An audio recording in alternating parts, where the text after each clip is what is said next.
I want to thank our media partner this morning, Veranda. And once again, I said it yesterday, but I'm going to say it again. We could not have Design ADAC without Veranda. Veranda has been our longstanding media partner for our spring market Design ADAC, and we are forever grateful to them, Steele and her entire team. So thank you very much. I also want to thank our showroom partner today, that's Cowton and Tout. We're going to go to the Cowton and Tout showroom in Suite 225 after this presentation for a reception and book signing. So we'll see you upstairs after that. And with that, I'm going to turn things over to Steele Marcoux, who's the editor-in-chief of Veranda. Good morning, everybody, and thank you so much for joining us today on this fabulous spring morning in Atlanta. It's so nice to see all of you in your bright, springy, happy colors. We have a fabulous program in store today, but before we get started with our honored guest, Alex Papachristidis, I wanted to take a moment to recognize the legacy of Suzanne Reinstein, who sadly passed away last month. We had hoped she would be here with us this week, but unfortunately that did not come to pass. She was awarded a Lifetime Achievement Award by the Kips Bay Boys and Girls Club earlier this month in New York, and they put together a short film to show at that dinner a few weeks ago. We're going to take a moment to share that here as well. So thanks for giving it a moment. I remember hearing her name all the time. I kept hearing about Suzanne, Suzanne, Suzanne, and I was like, who is this Suzanne? Who is this creature? And of course, it's Kate's mom. And slowly began falling in love with her every time we saw her. I met Suzanne several decades ago, I won't say how many. You know, I didn't know LA that well. We were driving all over this city. I had a fender bender up in the Hollywood Hills in my rent-a-car. We were running way late. Like so late that I almost thought I'm too embarrassed to go to Suzanne's house. We were sweaty, we were bedraggled, and she said, well, come in, you know, we'll have a cup of tea. Well, let's just say that 2 hours later, we were in her kitchen making pasta. It was one of the most gobsmacking houses I've ever been to, and she was just so incredibly welcoming and warm. We are bonded in a way that it feels like we've known each other forever. That's one of the things I love about Suzanne is she's so open to experiences and to meeting people. She just welcomes you into her world, and it's an amazing world. It's very endearing, really. I mean, she's not stiff or uptight at all, and I think that was a revelation for me, too. Like, here's this woman with this incredible stature, and she was just so real and down to earth and lovely and easy to talk to. She adores her daughter Kate, who's such a talent, and she adores her grandchildren. She talks about her granddaughters all the time.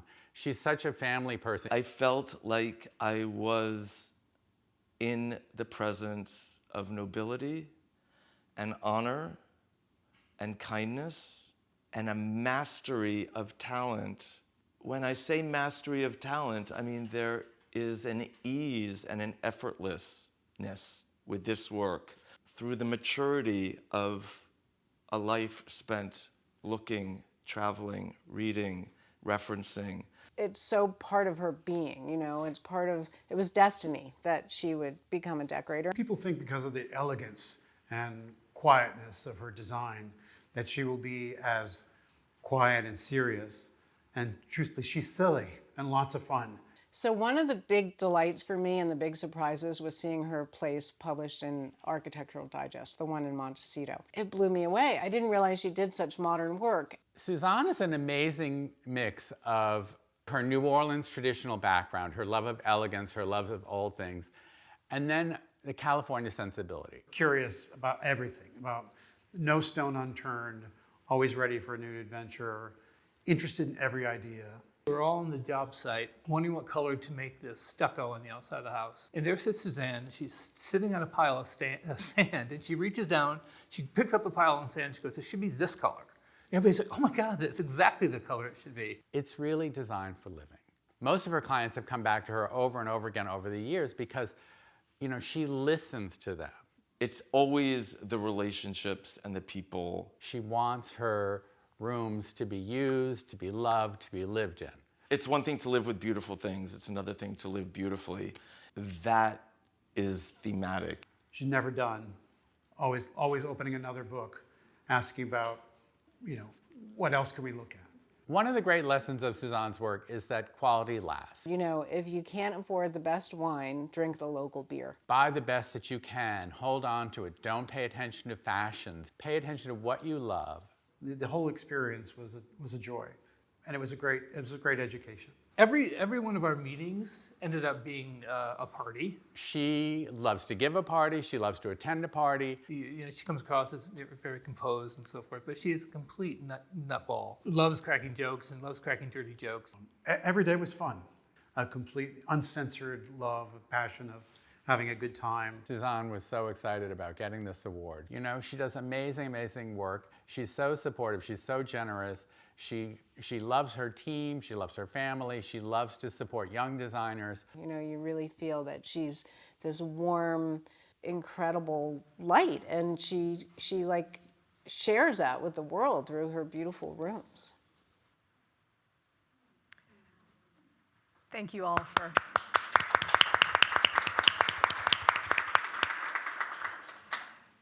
I am thrilled to welcome Alex Papachristidis to Atlanta today. Alex has been such a friend to me over the years, and he is the perfect person to talk about elegance in design.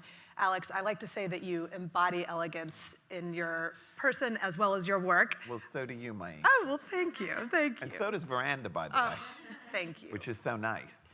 Well, we've been so fortunate to publish several of your projects, and we have a really exciting one coming later this year, so we'll have a little teaser of that later in the presentation. But for those of you who don't know, Alex is a New York-based designer. He studied design at Parsons. And I think one of the things that truly sets you apart, Alex, is that you have such a passion for what you do.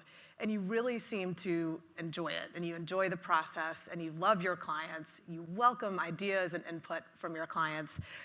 You have this sort of balance and a little bit of tension in a good way between classic and modernism, between extremely refined decorating as well as very comfortable and inviting style. It's personal, yet the chicest ever, and very thoughtful. And my favorite thing about you, and you've said this about yourself, is that you were born to shop. Weren't we all as decorators? I mean, come on. Right? It's one of the best parts of what we do. Exactly. It's so great.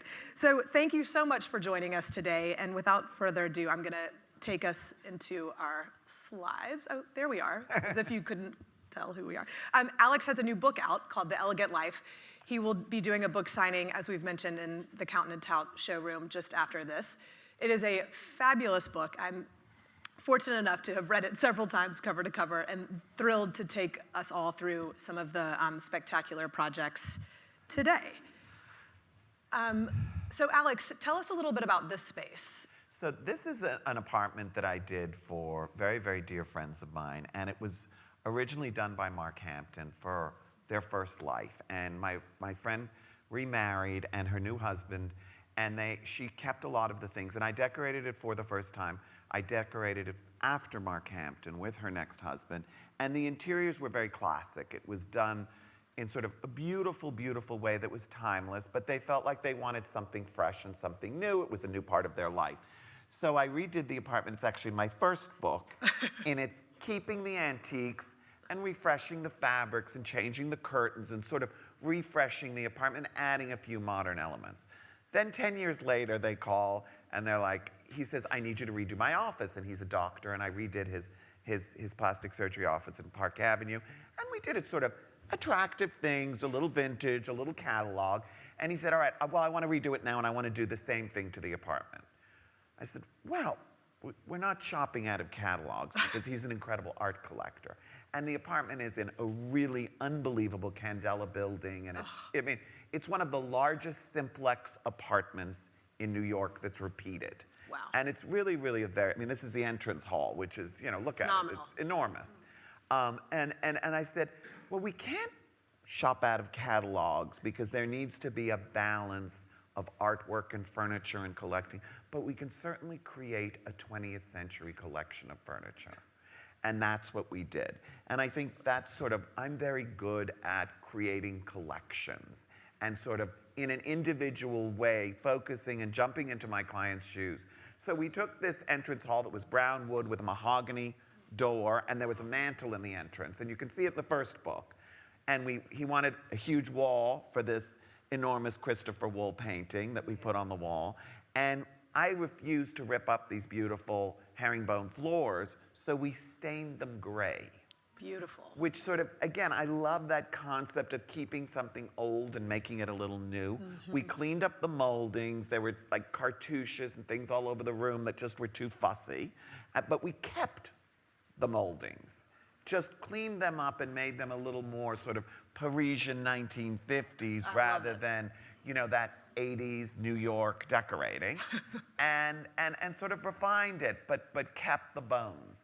And I think it's very successful, and they love it. And we replaced all the antiques, which broke my heart, with 20th century furniture. You know, when clients call me and say, oh, I want to redo my house, and let's start from scratch, I'm like, really? Because I'm not that way myself. In my own interiors, if the fabric gets ruined, I want to replace it with the same fabric. I'm like very European in that respect, so, but you have to do what your clients want. This is such a perfect sort of example of so much of what you do in your work, the balance between sort of the classical lines and the, you know, fresh updates. And the cabinets are Roberta Rita, and the lanterns, the lanterns are sort of alla Giacometti. I designed them out of plaster. And the thing that's so interesting, do you see the pigeons? Yeah. So those are Maurizio Cattelan, the artist. I love it. And they are actually stuffed pigeons, and they are artwork. The first time I saw them, you know, because in New York we think of pigeons as rats with wings, I was like, are you serious with me? And then I was like, you know what? If you look up Maurizio Cattelan, it's all of these kind of, there's a lot of interesting, sort of engaging artistic things that are quite fascinating. And where's a better place than pigeons in New York? In New York, it's perfect. I love it. Tell us who is shown in this photo. So this is my friend whose apartment it is, and it's very sentimental to me because she and I are best friends. And it was she who, 37 years ago, I went to and said, I don't know what I want to do with my life. And my family was Greek, we were in the shipping business, and that's what I was doing, and I just was like, I'm not interested in oil tankers, I'm just not, it's not what I didn't, you know, I tried, but I just couldn't. And I thought, do I want to be a florist? I did a wedding for a friend, it nearly killed me. I said, do I want to open a restaurant? I thought, I'm going to be a slave working in a kitchen. Yeah. I said, okay, so do I want to go into fashion? I was like, no. And I didn't know what to do. And I called her, and she came over to my apartment. She said, Alex, you have such great taste. You should be a decorator. And like a lightning bolt, it hit me. And I ran off to Parsons and never looked back. But love it. It's because of this friend. And you know what? It shows the importance of friendships and relationships in your life. And how important, when my friends have a kid and they say they don't know what they want to do in life, I say, have them speak to 4 of your friends who you respect in business. I love that. And let them communicate, or your grandchild, whoever it is, and have them talk to people who love what they do. And maybe they'll get a sense of what they want to do, because it happened to me. I had no idea. And I mean, I couldn't be more suited to a job that I love more than anything. And I never thought of it. You've talked already a lot about how family and friendships are so important to you. And one of the things that I love about reading your books is that you start to realize that you have all of these kind of repeat, long-time clients. And I'm sure they've helped shape you, you've helped shape them. 100%, and they've influenced me so much, love Steele. that. You know, I'm always learning from my clients because they want something that maybe is not who I am, but I have to create it in a beautiful way for them. So I'm stretched, and I love that. You know, I'm not a white person. I mean, I live in the most colorful world on earth. I mean, I mean, you know, it's not, but I love using white and being pushed to use white. And then white becomes about texture and not about print.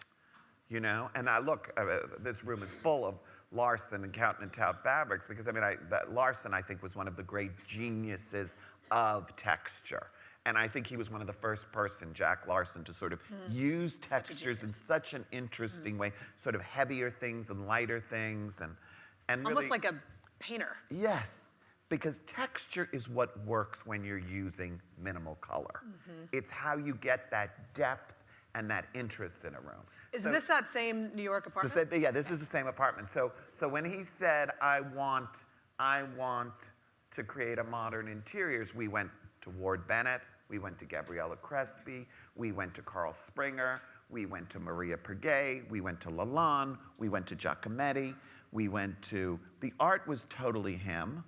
And there were these sort of wonderful 19th century stone mantels in the apartment, which I loved, but weren't relevant to what we were doing. So I ripped them out and I went to Jean-Michel Franck books and found these sort of simple plaster monolithic mantels that I think work so well in this room.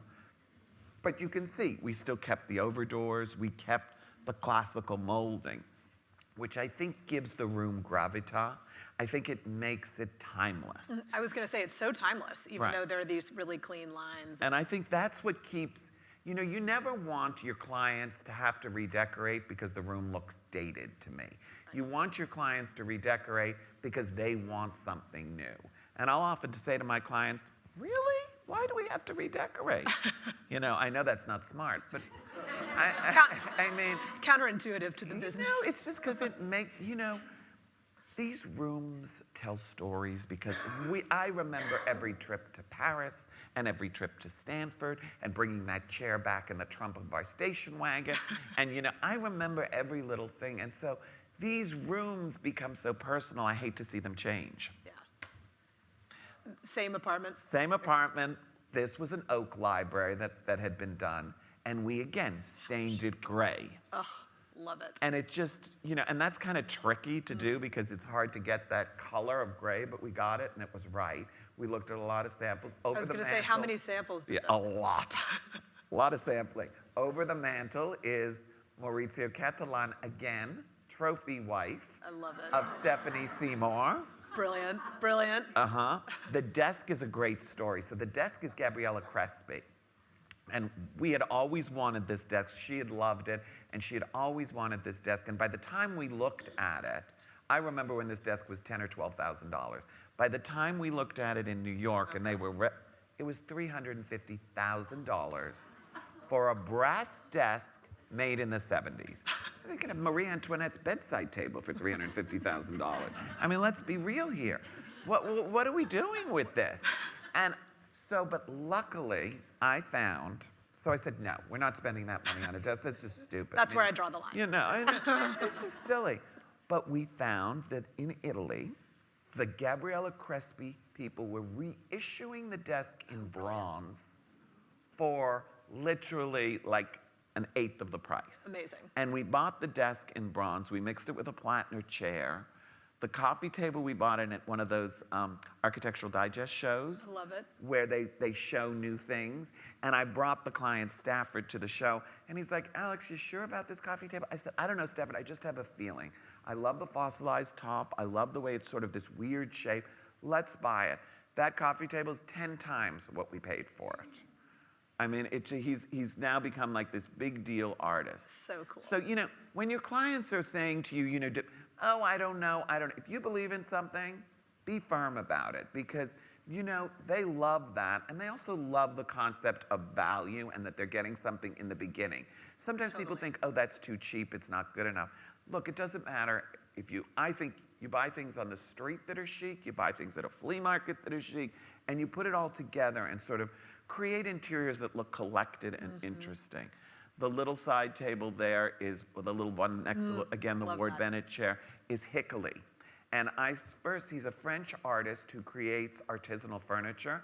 And I first saw his things in Henri Samuel, the great French decorator's apartment. And again, Google that. Henri Samuel was this incredible French decorator who had such beautiful taste. And he used Hickory in sort of 18th century rooms. So cool. With that boiserie and 18th century chairs next to contemporary sculptural furniture. And the tension is just timeless and beautiful, I think. Really, really pretty. Their dining room. We bought a set of Swedish chairs and made 12 more of them. Love it. The two paintings are Stengel. The chandelier is rock crystal from the great dealer Liz O'Brien. Gorgeous. Marble mantle that we sort of made very clean and simple. Gray floors again, and an Anish Kapoor over the mantle. So pretty. Their bedroom, there's another Hickory chair and a beautiful Maria Pergay steel chair. I love that sort of sculptural shape. And I love I love, it's very petite, but it's literally like a sculpture. And with the contemporary art, I love the idea of sculptural furniture. I made the bedside tables, and the walls are upholstered in gray velvet. The curtains are an ode to her. They're sort of feminine and like a ball gown, because I like to also sort of make my interiors a combination of masculine and feminine. I love that just hint of femininity with all of Well, those. he kind of fought that, and he was Yeah. like, oh, those curtains, they're just too... But they're not She's like, floral. hello, I mean- I live here too. You know, I need a little bit of something soft. Yeah, they're beautiful. Okay, changing topics a little bit. Just that this is an evolution of the same. But let's talk about your personal background and your family, because I think that your tie to family really does kind of come through Well, your work. after in my such a friend heartwarming- said to me, you should be a decorator, my divine, divine sister said to me, Alex, if you're going to be a decorator, I just bought a big apartment and I want you to do it. And I said, but I've never worked for everybody and I have no experience. And I went out and interviewed with decorators and nobody would hire me. And I said, okay, so what am I going to do? And she said, I know you can do it. And I did her first apartment, and she loved it, and it was very special, and I never looked back. And I've been doing my sister's decorating for 37 years. She was my first client. I love it. And this is sort of the evolution of her house, and she's just been such a wonderful supporter, and we are so close. And we love each other so much. We live in the same apartment building in New York. It's Fantastic. but it's kind of Greekish. Greeks love do it. that. They lived there. My mother lived in, my nephew lived in the building, my niece lived in. We're a little weird like that. We're like, we like to be with our family. We travel together. We go on vacation together. We know everything about each other. But that's also extended into our lives with our friends. Because of our intimate relationship with our family, we have that same relationship with a lot of our friends who are our chosen family and many of my clients It's so who have heartwarming. influenced me. And it's really, really a nice thing. So she said to me, I want a house. She said, this house, this is her new beach house that you photographed. And Fabulous. Beautiful job in Veranda. And it was really special Chicest for us. project ever. So she said, this is what I want. I want a house that's gold, silver, and white. I want it stucco, and I want it limestone. And that's what I want. I said, okay, we'll make that work. And here it is. It's all gold, silver, and white, and stucco, and limestone. John Dickinson table, Giacometti lamps, a wonderful little bench I found, an 18th century little stool that I found in West Palm Beach and Dixie Highway that I upholstered in a white horsehair with a moss fringe on the top of it, sort of a la Siriman. And I love the way Siriman used white in color, one of the great lady decorators. Indeed. Yep, here's the living room. So the living room is inspired by that great Brooke Astor, Albert Hadley, Red Library. Yes. But we did it in white. We strapped the room in brass, and it's brushed brass. Little chairs Lalande. I found the cantilevered sofas in a book from the 70s. So cool. And I also learned something, which is such a good tip. So you know when you have a porch on the outside of your house, it darkens the rooms that are inside. Cooper, you feel strongly about that, Cooper. Cooper wants to go on the porch. And this was a ranch. This was a one-level house. So I came up with the idea, because there's a big screened-in porch on the front of the living room, I came up with the idea of creating a skylight in the living room. But I didn't want it to look sort of suburban. And I also didn't want to see, pigeons up there pooing, and who's going to clean the roof, and how are you going to make it. So I didn't want it to be glass. And I put a light box in between the two. I dropped it 1.5 feet. It's genius. And so there's white glass on the ceiling, a pair of chandeliers hanging. My sister loves divine chandelier earrings. So I hung these Hervé van der Straten chandeliers. And at night, it glows as a light box, but you have daylight in the living room during the day. And it's not darkened by the porch that's on the outside. So it's just, it was such an interesting lesson for me. I love a games table in the living room. We're big card players. And I say, your living room is called your living room because you are meant to live in it. So use your living room. That was a perfect segue to my next question, which is, Obviously, this room is high style, it's chic, it's so refined, it's all white and gold and a little silver, and yet it feels warm, inviting. It doesn't feel austere or slick or don't sit here or don't touch me. How do you do that? Everything, because everything's comfortable. Yep. So I sit on every sofa in muslin before it goes to a client. I sit on every dining chair. I never buy things that I don't sit on or I don't ask to have a picture of somebody sitting on. You know, if I'm buying something in Paris, I say, please, I call Christie's, I say, Angel, can somebody go sit on that chair and show me and tell me, is it comfortable? Can somebody, I need to see a human being on a piece of furniture to understand it. Because now everybody shops online. I don't know how everybody does that. I mean, I find that so tricky because, you know, I'll just tell you another, I'm sorry I'm talking too much, but I'll give you a quick story. A client of mine approved a silver tea set. The whole apartment was arts and crafts, and she was a divine client, and she approved a silver tea set that I looked at in an auction catalog. So I bought the silver tea set. It arrives, Oh, no. and it comes, and the box is this big. I think to myself, oh my God, what is that?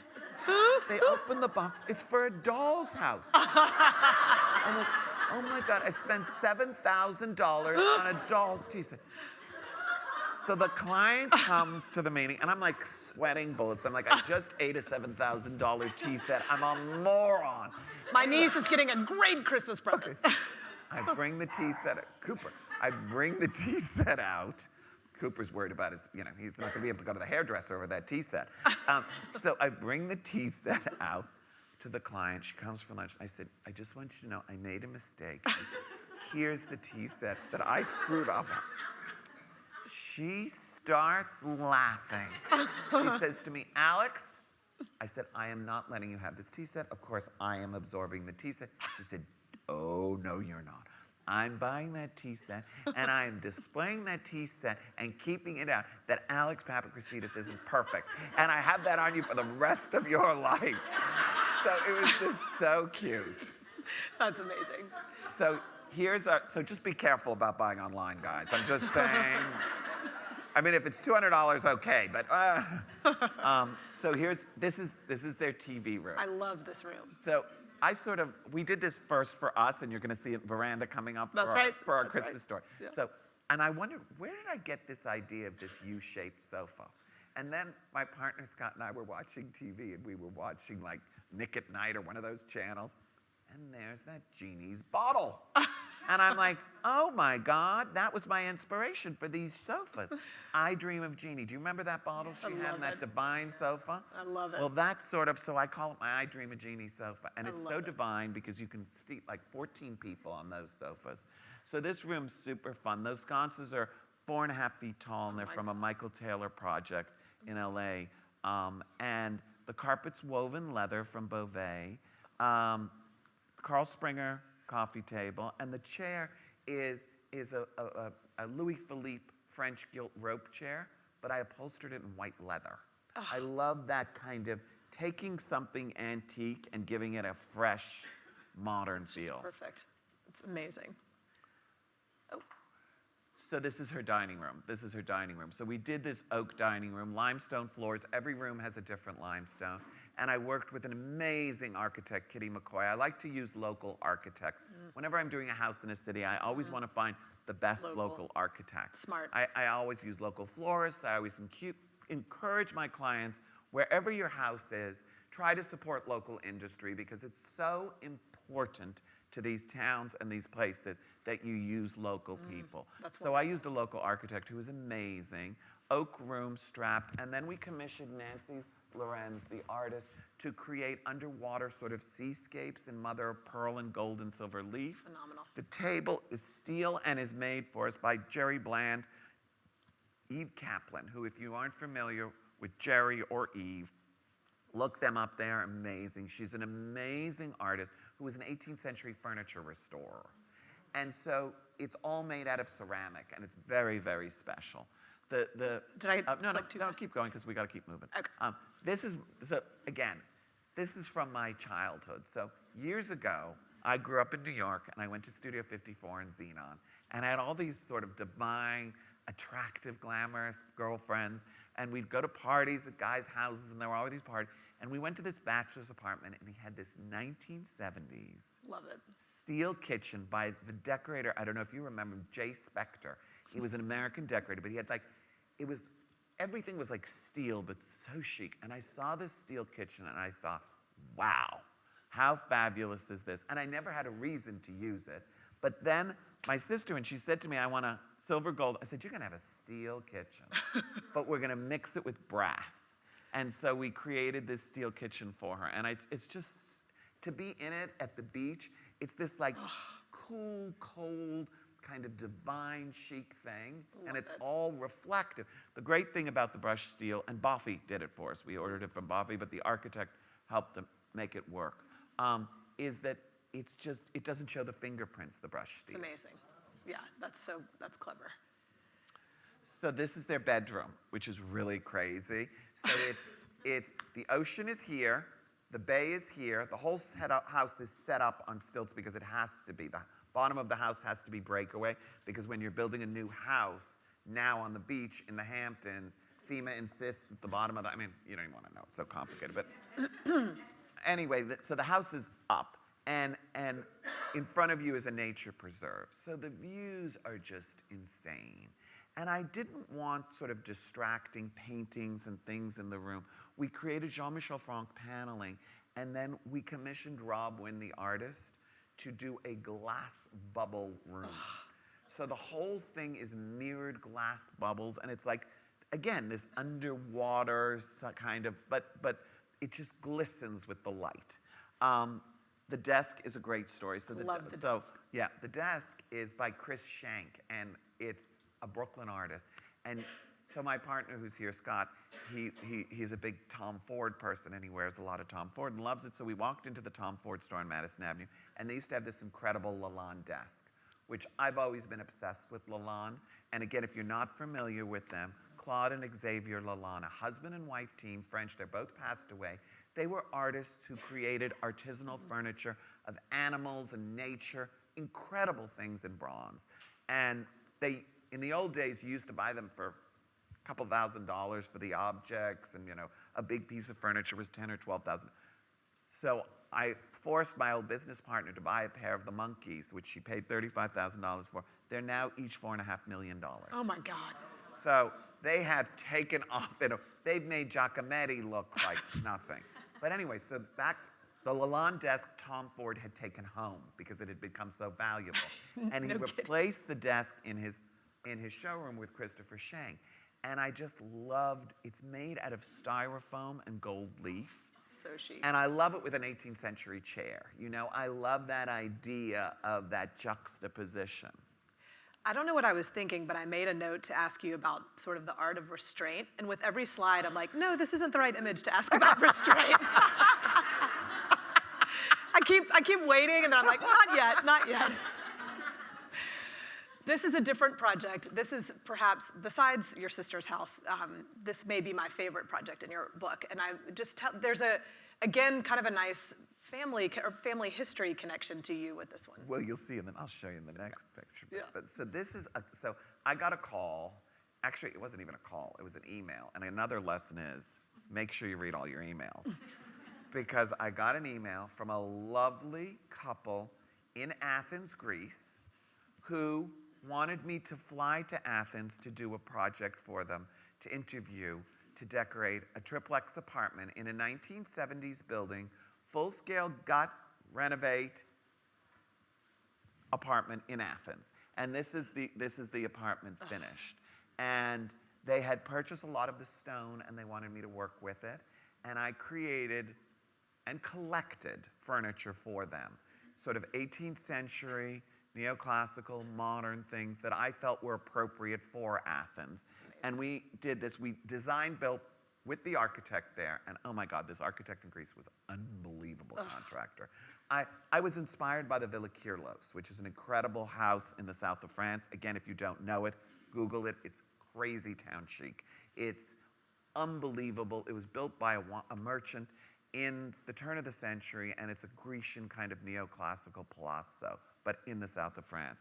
So I had picked some details from there, and I loved the railing, and I had sent the architects a photograph of the railing. Within 2 weeks, I had a wax mold to perfection from these Greek contractors Can't we have that here and Yeah. in New York? I mean, I don't know what it's like here, but in New York, it's torture. I mean, just torture. So we built this incredible apartment and collected the furniture and created everything in a year and a half. And it was finished. And this is the entrance hall. So sorry, I Here, jumped. here is a portrait of my family. So on the left is my mother, my 3 sisters, and myself. That's me at 8 years old. I love it. And here we are in Greece. And my mother was like an Auntie Mame figure. I know everybody said what she really was. She was wacky and divine and fun and exposed me to the world. And I also always decorated for my mother. And she loved, I mean, we used to bicker, of course. I don't know if any of you decorate for your mothers, but it can be a little challenging sometimes, but you love each other. And so we went to Greece for the summer when I was 8 years old. And my mother said, I like it, we'll stay. So we moved to Athens, and I went to Greek school. And the first day I arrived, and we're talking 1970, right? Because I'm born in 62. We're talking 1970. And a little boy was talking behind me. They called him up to the front. He put out his hands, and they beat him with a ruler. I mean, here's a spoiled American New York child who'd gone to permissive schools. I couldn't speak. I couldn't speak for the rest of the day. I got home. I told my mother. She said, you'll never step foot in that school again. So I then went to the American Community School, but we lived 4 blocks away from the apartment that I was called 48 years later to decorate. I love it. So again, it's sort of the history of our lives and the kismet of what's meant to be. And it was just incredible. And this is that apartment. So I love the idea of taking sort of wood parquet de Versailles and turning it to stone, sort of taking a carpet and creating it into a stone, or taking a wood pattern and creating it into a carpet. I love that idea of using classical timeless things in a modern and new way. Love it. The client had said to me, Alex, I want to do most of my shopping in Europe because I want to save the tax, because there was import tax and with the EU. And I said, I understand that, but you have to remember you are hiring an American decorator. I got to give business to my country. So we'll work this out. So the mirrors I bought from Clinton Howell in New York, because I'm a consummate New Yorker and a very patriotic American. And so we bought the mirrors in New York. We bought the commode in Paris. And he said, can we make our upholstery in Europe? And I said, it had always been my dream to work with Decor, which is the great French Parisian upholsterer who made furniture for the Agnellis, for the Duke and Duchess of Windsor. And they have all these incredible books from all the great interiors of all this furniture that they gave me carte blanche to. And I have like pictures of every piece of upholstery made for every sort of great interior. And we made these sofas, and they're entirely over-embroidered by them. So that's not trim, that's embroidery on silk velvet. Of course, on a beautiful Count and Tout silk velvet. Here's a pair of chairs from Clinton Howell, sort of in the Greek style. And there's another pair of lamps by Eve Kaplan, 18th century furniture restorer, right? But there's something modern about what she does. She's represented by Jerry. A Hickory chair. Here's the library. So the apartment was from the 1970s. And the windows went almost wall to wall. There was about this much wall space in the library. And that I was like, that looks horrible. So I said to the architects, can't we do something about this? They're like, not really. We don't have time to take the windows out to build the wall in. It's going to look different from the rest of the building. So I said, okay, we're going to have to figure this out. So I came up with, in front of the windows, we put these screens, and we created oak panels on the sides that actually moved. That's so but we cool. changed the proportion of the window.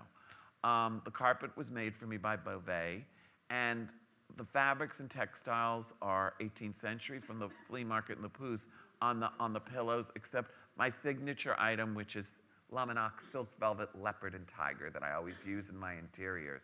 And it's the hand-woven, tiny, tiny one from Pierre Frey, and it's really, really special. And the older it gets, the better it is. A pair of Christopher Spitzmiller lamps in there, the Alex lamps. This is the dining room. So the client had written a book on Greek and Roman sculpture, the wife. And I told her I'm going to create a Pompeian garden for you in the room. And we hired Delphine Nevy that Mitch Owens recommended I bring in from Paris to paint the walls. And in the four corners of the room, I put the sculptures as a surprise that she had written these books on. I love it. She walked in her dining room and just started crying. And it was so, I love making interiors personal to the people who live in them. The tables, faux porphyry by Jerry Bland of Steel and Brass. The chairs were from Stamford, Connecticut. If you come to New York, it's one of the last remaining great places where you have like these antique malls. You know, we're missing all the antique malls, and it's so good. I went there the other day. I mean, I bought like 30 things for jobs. It was so good. Hervé van der Straten is the cabinet in the back, and Hervé is a fabulous Parisian contemporary designer. The lampshades, we were watching an old movie, The Prince and the Showgirl, and I saw this divine lampshade on the desk, and I took a picture of it. So that's where I get the idea. They're all cross-hatched in ribbon. I love it. And the chandelier is Eve Kaplan, again, made out of ceramic. And my team went ahead of me to get all the furniture up into the apartment because they couldn't come up an elevator. Everything had to be craned up 7 floors to get into the apartment, right? And I can't watch that. It's like my children being taken. So they brought this ceramic chandelier on a pulley. She showed me the picture afterwards. Exposed in midair, 7 flights on a pulley. Oh my God. In ceramic. I thought, this took 2 years to make this chandelier, a year and a half to make this chandelier. We commissioned it right away when we got the job. So anyway, but it made it. This is one of my favorite spaces. So that's the Acropolis. Okay, every room in this apartment looks at the Acropolis. And that's why they took this unattractive apartment and asked me to make it look attractive, which I worked very hard on. There was this steel beam going across the terrace like that. And I'm like, well, you know, that's gotta go. You know, it's that total scene from Mommy Dearest, tear down that bitch of a bearing wall and put a window where it ought to be. You know, the decorator walks in and the whole thing. So I said, that's gotta go. Well, it's structural, Alex, it can't go. I'm like, really? I'm like, okay, we'll figure it out. So I'm thinking, I'm going back on the plane, I'm like tortured, how am I gonna solve this problem? So I thought of classic architecture. So I took a frieze and wrapped it around the entire terrace. And so that is a plaster frieze, and it actually works as a frame to sort of create a window, and we did that green hedge below. And it's really special, but you know, so if you have something ugly, make it pretty. Make it work. If you can't get rid of it, make it work. So I do think some of the most best moments of creativity come from sort of challenges like Absolutely. that. With clients too. Yeah. You know, sometimes clients can be a little difficult, and sometimes you have to sort of, you know, that tension makes you both better. That's right. I'm going to click through this one a little fast, only because I want to save time for your homes. But tell us about this project. Okay, quick. This is my niece, family. This is my niece and husband, and her husband, and the great niece. And this is their townhouse in the West Village, which is really special. And again, they asked for a collection, 7 floors of Gracie wallpaper. Oh my God. Serge Roche, Siri Mon, you know. That room. He wanted a flat screen TV. It comes out of the paneling. You know, curved sofas because of all of the geometry in the room. Those curtains. The room, yes, again, those ball gown curtains. The room is stenciled and strapped, 18th century, like blue commode, which you'll see. I think you come up, keep going. Yeah. It comes in like, the sofa, go back 1 second. Sorry. The sofa is entirely over embroidered. 18th century coffee table, which is a footstool because there were no coffee tables in the 18th century. Chris's lamps for me, the Ophelia lamps. Love it. I used turquoise in the room as an accent. I love to introduce unusual colors. Custom made rug by Beauvais. A little footstool is from Mario Boada's collection. He wrote the foreword to my first book. Keep going. The dining room, very special. The dining room table is Janssen. It's almost identical, but actually better than the one made for the Duke and Duchess of Windsor, because our table that we bought in Paris is Parquet de Versailles on the top. Which I'd never seen. It's a really incredible table. That's incredible. And the chairs belong to Charles de Bastigues. Wow. Again, if you're not familiar with him, Google him. He was the most incredible man. He lived in Paris. He had a palazzo in Venice. He had an incredible country house called the Chateau Grousset outside of Paris, that there's a great auction catalog. And these chairs were his from his Paris apartment. Again, the mirrored pilasters are hand-painted with garlands of flowers. Vladimir, this huge rose tree is toll and porcelain flowers. Please Google him too. He's an incredible artist who did an incredible exhibit in Russia, but he lives in New Jersey. Count and Tout, beautiful silk stripe on the curtains and a Count and silk on the walls. I was going to ask about the walls just quickly because to me the sort of contrast, if you will, between the walls and the pilaster is Well, I so love chic. to have sort of variety of textures in the house. I love the idea of wallpaper, paint, fabric. You know, I like that there's a variety of surfaces. And the thing that's, you know, of course, wall upholstery is the ultimate luxury. Yeah. And really probably the most expensive other than hand-painted Chinese wallpaper. But it gives a room, so there's no carpet in the dining room, because I like the idea that you can, you know, eat and the dogs and things come in. All my clients have dogs. And I like that there's not a carpet in the room and that you can wash the dining room floors. But there's a softness because There's of the a walls. softness because of the walls and the Love it. curtains. Their kitchen that opens onto their garden. So their kitchen has these incredible walls that go, glass doors that sort of pivot into the walls and open into their garden. Their master bedroom, she loves lavender. So we sent the fabric to India and had it embroidered. He wanted a huge TV in the room. She said, over my dead body. I said, look, we got to compromise. So we created this huge armoire with Frederick Victoria and Sons that's super skinny that houses the TV. Genius. Her beautiful bathroom, we worked with, oh my God, our architects in New York, Fairfax and Salmons. Love it. And on that little bench is what my partner makes. That beautiful little alligator bag is Scott style. Perfection. Divine. We bought the chandeliers in Paris at the flea market and had another one made. This is my Kips Bay room. So again, you know, sometimes in your life you do something and you don't know why, but it just has this impact on people. And I had 2 projects going, and one was gold and silver and white, and the other was gray and silver and white. And I felt like my clients were asking for no color, and I needed to do that at Kips Bay. I normally do what I do, which is color and layering. And so I created this silver and gold and white room for Kips Bay. And people still come up to me and say, Alex, you know, that was one of my favorite rooms.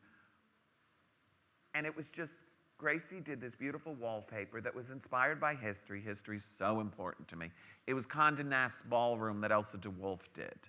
Phenomenal. And I took the scale and grisailled it and did it, just blew it up. The consoles were Mona von Bismarck's. Turkish tent panels is the carpet. And I love that sort of hardness with that beautiful, all the fabrics were Cowton. You know, Big Christopher Spitzmiller gourd, great Roman and Greek sculptures, Georgian chandeliers that we had Eve Kaplan make contemporary beads for. So we took something from the 18th century and sort of modernized it. That's fun. Um, I love how you work consistently with many of the same artisans, and you're not afraid to kind of go back to. The reason why I like working with artisans is every time it's different. Yeah. And that's why I use a lot of antiques and a lot of furniture that is vintage, because it then forces you not to like go back to Baker and order that same chair. That's so true. You know what I mean? It keeps you new and fresh and constantly evolving. And I'm always trying to learn and open my mind. And I think the thing that's nice about this book from my other book is it shows that I've gone contemporary, because I'm such a traditional, classic person in my heart. But you have to evolve, and you have to always. Well, I was going to ask too, that Kips room, you became very sort of known for that room, and yet, as you mentioned, Veranda put it on the cover. Veranda put it on the cover. First time a show house room has ever been on the cover. And a very well-selling cover and such. But you keep evolving, and your work is, you know, it can't be sort of defined in one sort of way. And so that's an interesting thing, I think, for your own career. How do you keep it fresh? How do you keep? Well, you're constantly exposing yourself, and you're opening your mind, and you're listening to people and what they're talking about and who they are, and what is, you know, art is so important now. You know, to me, art was a component in decorating. In great interiors, the furniture was the most important thing in my experience, and then art was important as well. But now it's all about art. So now we're trying to convince our clients that they have to buy good furniture and that it's not all about their art. And I said, you do not live in a gallery. You live in a house. It's both. And there needs to be a balance of furniture and art. If you're buying great quality art, buy great quality furniture, even if it's 20th century. I love it. This is our Tell us about how you live. Well, we live basically in these this is our New York apartment that I did 10 years ago. And when I showed the schemes to my office, everybody was like, these colors and this whole thing. But if you're in it, it has this kind of magical kind of wonderland to it. And I had always wanted a tented entrance hall. Love it. And I had this great back-to-back bookcase that I'd bought in Hudson, New York. I was with a client. See, the black bookcase is a back-to-back bookcase. So great. I was in Hudson, New York with a client, and I walk into the store and I look at the bookcase. They're like, how much is that? I'm like, how much is that? They're like, oh, yeah. I'm like, okay, can I have that for a better price? They're like, yes, sure. I'm like, okay, I'll take it. The client says, is that for me? I said, no, it's for me. They said, where are you putting that? I'm like, I'll figure it out. They're like, Right inside my front door. went in our dining room, in our old apartment, between the living room and dining room, was a room divider. And then we moved, and our ceilings are not that high because it's a post-war building. And I'm like, I'm floating that in my entrance hall. Love it. Because I want to hang this divine lantern, this tall lantern over it, otherwise you're going to hit your head. So, and I'm such a book fanatic. I love it. And that's our library, which we live in.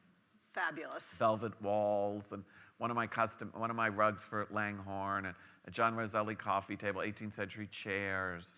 And again, you see the way I use yellow as the porcelain color. Mm-hmm. You know, I love to bring in a shot of another color. Do you find it hard to commit at home because you I'm my see worst client. I love it. People say, who's your worst client? I said, you're looking at them.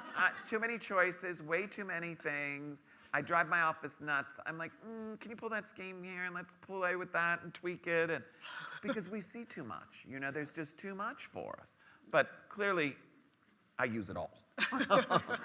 That's my partner and I in our library. And I had always seen Jane Reitzman's Palm Beach living room that was actually Mona von Bismarck's house that the Reitzmans bought in Palm Beach. And she had Chinese wallpaper that Siri Mon had installed. And then Denning Foucault redid the room.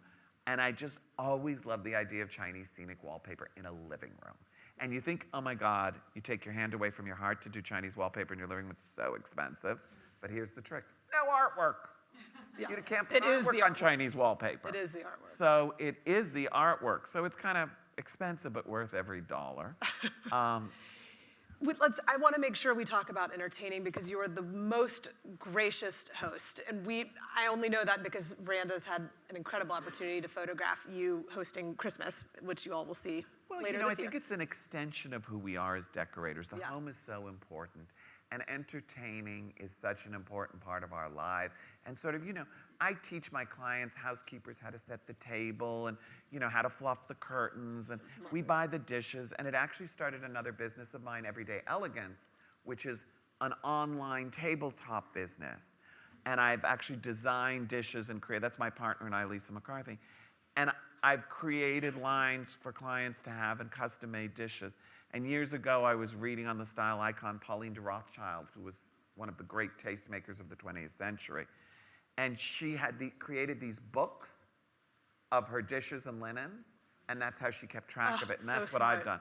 So this is our country house and setting the tables, and I have all these beautiful tablecloths made. And I can take my dining room table out and put round tables in the room and serve up to 40 people in my dining room. That's our library. Another I Dream of Jeannie sofa. That's our TV room where we sit and watch TV, and that sofa's in Fortuny. The walls are in Cowton. And faux bois carpet. There's, again, me setting the table, and it's on a little screened-in porch. And I love a moving feast that you move your tables all over and entertain people in different rooms. And I love the idea of hospitality, and the tablescapes are conversational, and I sort of create different tablescapes. I've gotten rid of every coat closet in my house, and they're all dish closets. I'm like, people party closet. in the winter, you come a coat, it goes on a coat rack. There's no more coat closets. Everything is a dish closet. And this is the our crazy ultimate. garden, where the gardener, when we bought our house in the Hamptons, they said, oh, we're going to get rid of those trees, and I won't kill a tree. So I brought all these crabapple trees together. Love it. And in the summer, right in the spring, they all come to fruition. And we set a table. We did a party in the gardens. Phenomenal. Do we have time for questions? Just a handful. Yep. Please don't be shy. Does anybody have any questions? I'm sure you do. Katie has a microphone, and we're recording this, so please wait for her to get to you. Here's a question.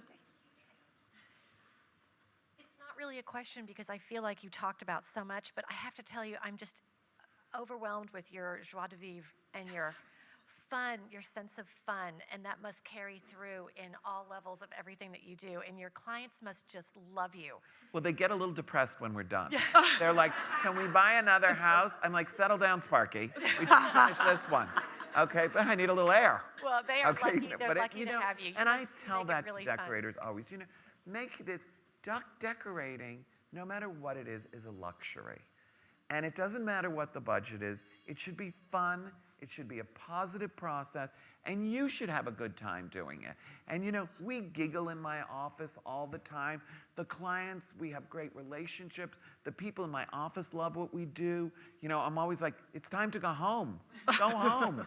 What are you doing? No, you have to go home. But we're like a family and in the office, and we create long-term relationships. I have kids who came to me, they were 24 years old. I'm on my 7th house for them. It's amazing. So You also have such a sense of gratitude for what you get to do, and I think that's I feel important. blessed, Yeah. I feel so lucky to love what I do, look at how nice this big room of people who want to hear me talk. Who am I? Nobody. I mean, you know what I mean? I'm like, it's just like, it's so nice that people are interested and people care and we get to do what we love. Yeah. Keep loving what you do and enjoy it. And be nice to your clients and make your clients nice to you. Other questions? Any other questions? I can do lightning round real quick. Well, okay. Oh. Oh, I have a comment. Don't you feel that pastels are very youthful? I mean, at my age, I look at the old furniture, and it just disheartens me. But like you, go to New York, and you get that uplift, that feeling of regeneration. But the pastels are very, very youthful. White is the color of everything, and black and white. I think that most crazily enough, my dear, I think everybody understands white. I always say to people, if you want to sell your house, paint it white. Even if people are going to rip everything out and gut the house, white is the universal language that everybody understands. Personally, I don't want to live in white interiors myself. I love going to a house that's white. I think it's beautiful. But my dog ran out in the garden, and then he's going to jump on the white sofa? I mean, really? I like rooms, and I like color, but I have many clients, all they want is white, and I understand that. So everything's beautiful in context. Pastels are beautiful. People always say, oh, what's the color of the year? I'm like, the color of the year is what your client likes and how they want to live and how that's the color of the year. I love it. Let's wrap up with lightning round. Great. Best thing you've seen lately? Oh my God, that's tough. I see so many things. I know. Could even be the menu last night. I don't know. Oh my God. We ate last night. What's it called? La Grata. La Grata. Our friend took us there. Best food I've had. I mean, you guys are lucky. I'm from New York. We don't have Italian food like that. I mean, that was heaven on earth. What about the one that got away? Thinking antiques, maybe art, I don't know. It happens all the time, honestly. And you know what my lesson to myself is? There's a better one coming. Love it. Don't ever overpay for something. I miss things at auctions all the time. And then the next thing you know, there's a new one and it's even better. So never worry, never stress. There's so much out there. Next trip you're planning? So we are going, it's not my next one, but it's the one I'm most excited about. Fair enough. So I'm going to a wedding at the Villa d'Este, which we went to last summer, and it's just one of the most amazing hotels in Italy. And I'm going with my business partner, and Scott and I, and our dog, and her husband, and we are going to so from our tabletop business, we make linens Everyday in Florence, and we make dishes outside of Venice in this Italian wonderful company. So we're going to go visit our vendors, and we're going to go to the houses of the Veneto, which has always been my dream to see Malcontenta and those Palladian villas. I've never done that, and I think that will be incredibly inspirational. Are you traveling with a photographer? I feel like this is I'm a the veranda. photographer. I think this is a veranda story. I'd love to have you. I'd love to have you. And Cooper. Exactly. Okay, so perfect segue. No home is complete without A dog. Cooper. Or a pet and children. You know what I mean? Children and animals are what give a house life. And interiors should be used. They should be real. You know what? If something gets stained, reupholster it or clean it or do whatever you need to do. But houses should be used and lived in. The saddest thing is a house that doesn't get used, where rooms are empty and lifeless. You know, so whatever. Little cigarette smoke on the walls. It gives it, you know, quality. It's texture. Use the house. Live in the rooms. I hate to go to a house where everything's pristine. Now, on the other hand, I go to all my clients' houses and reorganize the object and refluff the pillows and retouch the curtains. But houses should be used. Thank you so much, Alex. Thank you, Calton Thank you and for Tout, having for me. sponsoring. Thank you so much. And quickly, please join us in the Calton and Tout showroom for reception. Alex will be signing his book, but we will also have Suzanne Reinstein's latest book as well. Thank you all so much for your participation.